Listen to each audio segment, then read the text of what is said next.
똑똑한 사람들, 역사 안에서 천재라고 불리우는 사람들이 많이 있죠. 그 중에서도 정말 대단한 사람이 누굴까요? 공부를 잘하는 사람, 그리고 기억력이 좋은 사람, 이런 사람들을 우린 똑똑하다라고 합니다. 우리나라 사람들이 자주 하는 말 있죠. 쟤 공부 잘했어. 내 친구 공부 잘했어. 우리 자식 공부 잘해. 공부 잘하는 것으로 사람을 많이 판단하죠. 공부 잘해서 좋은 대학 가면 똑똑하다라고 생각을 합니다. 근데 공부 못하면 똑똑하지 않다라고 생각하는 경향이 있죠. 반드시 그런 것은 아닙니다. 그런데 역사적으로 볼 때 정말 공부 잘하고 똑똑했던 사람이 누가 있을까요? 우리나라 돈의 그림을 보면 지폐에 그림이 그려져 있죠. 물론 100원짜리에도 이순신 장군 있지만 지폐에 보면 여러 사람의 그림이 그려져 있습니다. 그 중에서 모자가 그려져 있죠. 5만 원권에는 신사임당, 그리고 5천 원권에는 율곡 이이가 그려져 있습니다. 율곡 이이는 정말 대단한 사람이었어요. 왜냐하면 9번의 과거 시험에서 장원급제를 다 했기 때문입니다. 한 번의 과거에 급제하는 것도 쉬운 일이 아니에요. 옛날에 과거 시험 볼 때 온 가족 사람들이 거기 매달렸죠. 어떤 사람이 과거를 준비한다고 하면 가족들이 희생을 해야 됩니다. 과거라는 것은 결코 쉬운 것이 아니었기 때문에 공부만 한다는 것도 쉬운 것이 아니었죠. 소책도 비쌌고 또 뒷바라지하는 것이 쉽지가 않았습니다. 그러나 한번 급제를 하게 되면 인생 역전이 되는 거죠. 그래서 수많은 선비들이 과거 시험을 기다리고 한양으로 갑니다. 시험을 보죠. 하지만 너무나 어렵기 때문에 낙방하는 사람도 있죠. 요즘에 대학 재수한다, 삼수한다 이거 생각하시면 안 돼요. 기둥뿌리가 뽑히는 겁니다. 그래서 과거에서 떨어진 선비들은 고향으로 돌아가지 못하는 경우도 있었어요. 스스로 안타까운 선택을 하거나 아니면 집에 돌아가지 않고 준비를 하거나 그러다가 인생이 망가지는 경우도 많았습니다. 급제를 하면 온 동네 잔치죠. 사법고시라는 게 있었죠. 사법고시 합격하면 어떻게 됩니까? 마을에 플랜카드가 붙죠. 대단한 사람이다. 사법고시, 행정고시, 외무고시인가요? 3대 고시라고 하죠. 여기 붙기만 해도 대단해요. 근데 이 세 고시를 다 봐서 수석이다 하면 이 사람은 정말 대단하지 않습니까? 그런데 조선시대 과거는 이거보다 더 어려웠다고 합니다. 거기에 9번이나 장원급제를 했다? 정말 대단한 거죠. 율곡이는 이런 사람이었어요. 왜 그랬을까요? 엄마를 잘 만나서? 그럼 형도 그랬어야죠. 어쨌든 형도 똑똑한 사람이었다라고 하는데 어쨌든지 간에 율곡이는 이렇게 대단했습니다. 23살 때의 과거를 보는데 수백 명의 학자들이 몇 달 동안 고심해서 낸 문제를 단 3시간 만에 풀었다고 합니다. 학자들이 그것을 보고 혀를 내둘렀대요. 너무나 답안이 훌륭해서 이렇게 대단한 사람이었습니다. 율곡 이이가 임금의 명령을 받고 국방에 관한 일을 하고 있는데 어느 날 지방에 있는 군대를 돌아보고 있는데 형편없는 거예요. 조선 중기는 참으로 평화로운 시기였습니다. 그래서 병사들도 훈련을 게을리하고 창고에 무기들이 녹이 슬었대요. 이것을 보고 율곡이는 생각을 합니다. 이거 안 되겠다. 이래다가는 전쟁이 났을 때 큰일이 나겠구나. 준비를 해야 되겠다라고 마음먹은 것이 1583년이에요. 그래서 장계를 올립니다. 장계라는 것은 지방에 있는 관리나 어떤 특별한 일을 맡아서 나간 관리가 임금에게 올리는 하나의 보고서라고 생각하시면 돼요. 심의육조라는 것을 써서 임금에게 올립니다. 이때 임금이 선조였죠. 지금 군대의 기강이 흐트러지고 있으니 이래서는 안 됩니다. 10만 명의 병사들을 육성해서 대비를 해야 됩니다. 라고 말했어요. 하지만 선조는 그 의견을 중요하게 생각하지 않습니다. 신하들에게 물었죠. 신하들이 뭐 그런 일이 있겠습니까? 우리를 쳐들어올 곳은 일본뿐이 없는데 일본은 지금 자국 내의 문제로 시끄럽지 않습니까? 120년간 작은 나라로 나뉘어져서 서로 분쟁하는 것을 도요토미 히데요시가 통일을 하던 그런 시대였어요. 그래서 일본은 우리를 쳐들어올 여력이 없을 겁니다. 라고 말을 해요. 그렇게 무시당합니다. 몇 년이 흘러요. 이상한 소문이 들립니다. 일본에서 쳐들어올지도 모른다는. 그때 선조는 사신 둘을 파견을 합니다. 일본에서 돌아온 사신들은 보고를 하는데 이 둘이 정반대의 말을 하는 거예요. 한 사신은 일본은 우리를 쳐들어올 여력이 없습니다 라고 보고를 했고, 또 한 사신은 조심해야 됩니다. 지금 일본은 자국의 문제를 밖으로 내보내기 위해서 전쟁을 준비한다는 소문이 있습니다 라고 말을 해요.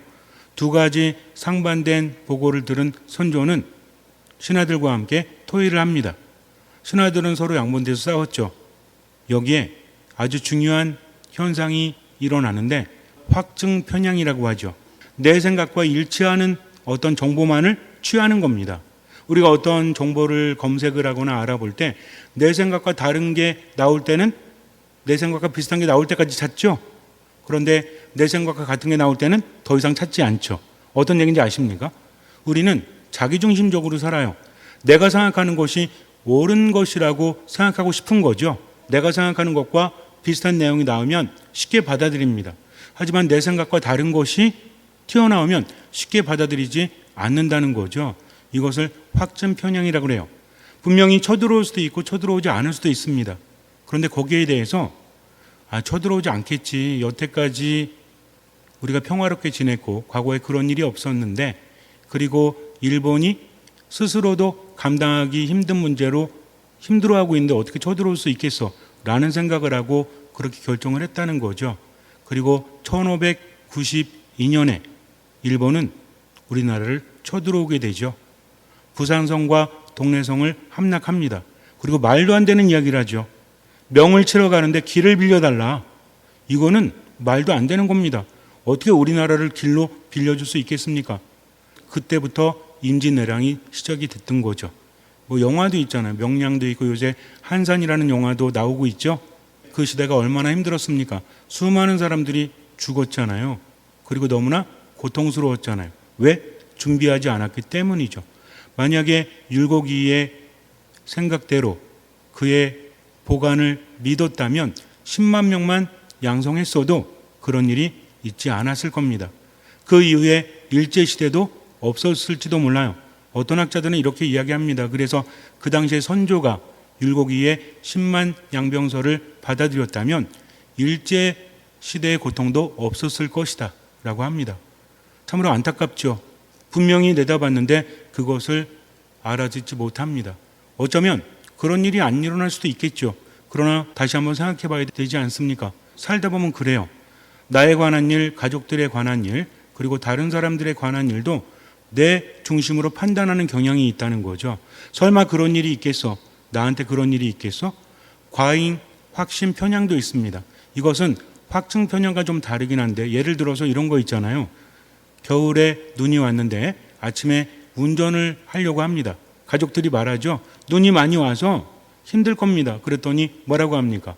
아유, 내가 30년 동안 운전했는데 내 정도 실력이면 눈이 아니라 우박이 와도 괜찮아 라고 말합니다. 이게 뭐예요? 과잉 확신 편향이라는 거죠. 내가 그렇게 잘하니까. 그런데 이 편향들은 자기중심적이죠. 세상이 나 중심적으로 돌아간다고 생각을 하니까 때로는 때를, 기회를 놓치지 않습니까? 우리가 살아가면서 정말 겸손해야 돼요. 겸손은 신앙 안에서만 우리에게 도움을 주는 것이 아니라 일상적인 삶 안에서도 마찬가지입니다. 겸손한 사람은 기회를 잡아요. 하지만 교만한 사람은 기회를 잡지 못합니다. 내 생각이 맞다라고 하니까 힘든 게 싫은 거죠. 복잡한 게 싫은 거죠. 그러니 어때요? 쉬운 길을 선택을 합니다. 그래서 좀 더 미뤄도 되겠지. 내일부터 해야지. 다음부터 해야지. 라고 합니다. 지금을 회피하는 거죠. 그래서 겸손한 사람은 지금을 회피하지 않는다. 그러나 자기중심적인 사람은 자기 확신 편향에 빠져서 어떻게 한다? 지금을 놓쳐버리고 밀어버릴지도 모른다는 거죠. 우리나라 속담에 그런 말이 있죠. 호미로 막을 것을 가래로 막는다. 그런 경험 없으신 분 계십니까? 아마 대부분 있을 거예요. 그런데도 안타까운 것은 반복하고 있잖아요. 가족들에게도 똑같은 상처를 주면서 이제는 그러지 말아야 되겠다. 언제부터? 다음부터. 하지만 지금부터 그래야 한다는 거죠. 미안하다는 말은 언제 해야 됩니까? 지금 해야 돼요. 내일이 되면 때가 늦어버린다는 거죠. 주식 투자하시는 분들이 그런 말 하지 않습니까? 몇 시간 미뤄가지고 하루 미뤄가지고 망했다라는 말 하죠. 인간 삶은 다 비슷한 것 같아요. 지금 해야 될 것을 미루면 안 된다. 그러나 우리 안에는 무엇이 있다? 자꾸 미루려는 성향이 있다. 이것을 조심해야 한다는 거죠. 오늘 복음에서 예수님께서는 우리에게 말씀을 해주십니다. 어떤 주인이 떠나가면서 자기 종에게 맡기죠. 다른 식솔들을 잘 돌보아라 라고 맡깁니다. 이 종은 종이라고 불리우지만 권한이 있는 사람이죠. 우리가 이것을 간과해서는 안 됩니다. 그냥 종 그러면 노예 이렇게 생각하지만 그렇지 않아요. 임금이라든지 큰 권력이나 돈을 가진 사람들의 밑에 있는 사람들은 다 종인 거죠. 이 종은 권한을 가진 사람이었습니다. 그런데 이 사람은 주인의 말대로 하지 않죠. 동료들을 때리고 술꾼도가 올려서 흥청망청됩니다. 왜 그랬어요? 주인이 더디 오겠거니 라고 판단했기 때문이죠. 이건 누구 생각이에요? 자기 생각입니다. 그래서 오늘 안 오니까 어제도 안 왔으니까 내일도 안 오겠지. 좀 멀리 갔으니까 늦게 오겠지라고 생각합니다. 그러면서 맨정신으로 있는 것이 아니라 술 먹고 흥청망청 되니까 판단력이 떨어지는 거죠. 주변에 있는 사람들에게 제대로 챙겨주지 못하고 오히려 핍박하고 때리기까지 합니다. 그러면서 자꾸만 내일 미루다 보니까 어때요? 요즘에는 우리 아이들이 방학 숙제가 있는지 없는지 잘 모르겠지만 저 어릴 때만 해도 방학 시작할 때 탐구 생활이라든지 아니면 일기라든지 이런 것들 꼬박꼬박 해야지라고 생각합니다. 근데 오늘 안 하죠. 내일부터 하면 되지. 왜? 하루 미루는 건 별 문제가 안 되잖아요. 근데 내일이 또 내일이 되고 내일이 되면 어떻게 돼요? 그러면 하루 밀리는 게 아니라 며칠, 때로는 거의 한 달 가까이 밀리게 되죠. 이때 어려운 게 뭡니까? 온 가족들이 함께 방학 숙제를 하지만 제일 어려웠던 게 뭐예요? 일기의 날씨. 어떻게 되는지 모르니까 그래가지고 학교 가가지고 친구 거 보면서 날씨만 막 베끼지 않습니까? 이런 일도 있었다는 거죠. 근데 그때 보면 늘 그랬어요. 오늘 하루만이 며칠이 되고 그래서 복리를 조심해야 됩니다. 복리라는 것은 어떤 예금이라든지 투자할 때도 복리가 자산을 쌓는 거라고 하죠. 근데 복리는 좋은 것만 있는 게 아니잖아요. 자꾸만 미루는 것도 어떻습니까? 복리로 돼서 해야 할 일들이 많다는 거죠. 그래서 중요한 건 뭐다? 지금 해야 된다. 그러나 그런 생각을 함에도 불구하고 반복되니까 문제죠. 우리 삶에 있어서 중대한 일은 누구나 합니다. 문제는 뭔지 아세요? 중대하지 않은 일 때문에 더 큰 어려움에 처하고 망하고 만다는 거죠. 알고 있다면 대비할 수 있어요. 예를 들어서 가족이 아프다. 병원 데려가면 됩니다. 그런데 사랑하는 사람이나 또는 가족들, 정말 친한 사람들의 마음이 변하는 건 잘 모르잖아요. 그래서 뭐 하나 섭섭한 일이 있다. 내일 사과하면 되겠지. 다음에 잘해주면 되겠지 하고 미루다가 관계가 어떻게 됩니까? 완전히 망가져버리고 말죠. 신앙도 마찬가지예요. 하느님 말씀 언제부터? 코로나 끝나고 나서부터. 하느님 말씀 언제부터? 내일부터. 이렇게 미룹니다. 언제를 살아가지 못해요? 지금을 살아가지 못한다는 거죠. 쉬운 얘기가 아닙니다. 우리 모두는요, 그러고 싶어서가 아니라 자꾸만 그렇게 되기 때문에 문제라는 거죠. 별거 아니라고 생각하지만 여태까지 꾸준히 이어졌다면 이건 대단히 큰 겁니다. 그런데도 우리를 기만하고 속이고 있다는 거죠. 그래서 이제부터는 잘해야 되겠다. 이런 생각한다고 해서 바뀌는 게 아니에요. 내 스스로는 불가능합니다. 그래서 예수님 뭐라고 하십니까? 너희는 나 없이는 아무것도 할 수 없다. 이거 굉장히 중요한 말씀이에요. 그리고 내 안에 머물러라. 나를 떠나지 마라. 가지가 나무에 붙어 있지 않고는 열매를 맺을 수 없다라고 하십니다. 신앙이라는 것은 나 혼자 무언가를 하는 것이 아니라 하느님 안에 머물고 하느님께 맡기고 그분을 따라가는 거죠. 그래서 하느님 없이는 아무것도 할 수 없기 때문에 그분의 말씀을 듣는다. 내가 뭔가를 하려고 하는 것이 아니라 지금 어떤 마음? 듣는 마음을 갖는 겁니다. 지금 뭔가를 하고 미루지 않는 것은 구체적인 것도 중요하지만 어떤 마음을 가져야 된다? 듣는 마음. 듣는 마음은 무엇이죠? 들림은 하는 거죠. 그래, 말해봐 내가 들을게. 이것이 아니라 듣는 마음은 무엇과 연결이 되죠? 겸손과 순명과 연결이 될 수밖에 없습니다. 하느님의 말씀이기 때문에 말씀을 들었으면 나는 어떻게 하는 거예요? 이해할 것은 이해하고 아니오할 것은 아니오하는 거죠. 또 이렇게 말하니까 그래요? 그러면 아니오라고 하면 되겠네요. 이게 아닙니다. 주인의 뜻을 알고 주인의 뜻에 맞추는 간단한 대답만 하지 거기에 대해서 핑계를 대지 말라는 거죠. 내 처지가 아닙니다. 나는 종인 거죠. 종은 어떻게 하면 돼요? 주인이 말하면 최선을 다해서 그것을 수행해야 하는 거라는 거죠. 지금 그렇게 살아야 됩니다. 그러기 위해서는 주인의 뜻을 알아야죠. 하느님의 말씀을 자꾸 듣는 마음으로 살아간다면 언제를 놓치지 않습니까? 지금을 놓치지 않는다는 거죠. 지금은 기도해라. 지금은 나한테 맡겨라. 그리고 최선을 다해라. 지금은 미사 안에 머물러라. 지금은 슬퍼하지 말고 나를 보고 최선만 다해라. 지금은 네가 사과해라. 지금은 용서해라. 이런 말씀을 우리는 양심을 통해서 들을 수 있는 거죠. 왜? 미사 말씀은 기도 안에 머물다 보니까 귀가 열리게 되는 겁니다. 그래서 지금을 놓치지 않는 것, 하느님 안에 머무는 것, 이것은 어떤 마음을 가지면 된다? 듣는 마음을 가지고 지금을 살아가면 된다는 것입니다. 잠시 눈을 감으세요. 신앙은 우리에게 많은 것을 주죠. 하느님과의 관계 안에서도 그리고 우리의 삶 안에서도 마찬가지입니다. 겸손하지 않으면 스스로 자꾸만 자기 안에 집중하게 되죠. 그래서 자신을 너무 믿습니다. 내가 생각하는 것이 모두 맞을 거야. 그러다 보니까 어렵고 힘든 것은 자꾸만 미루게 되죠. 쉬운 것만 선택하게 됩니다. 그러다가 감당하지 못하게 되는 것이죠. 그래서 지금을 살아가는 것이 중요합니다. 하느님의 말씀은 지금 들어야 돼요. 자꾸만 미뤄서는 안 됩니다. 한 가지만 명심하십시오. 듣는 마음. 듣는 마음을 가진 사람은 겸손하죠. 순명하죠. 지금을 놓치지 않습니다.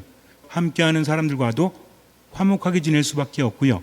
그리고 인생에 대해서도 후회를 많이 하지 않습니다. 그러니 복잡하게 생각하지 마시고 그저 지금만 듣는 마음으로 살아가십시오.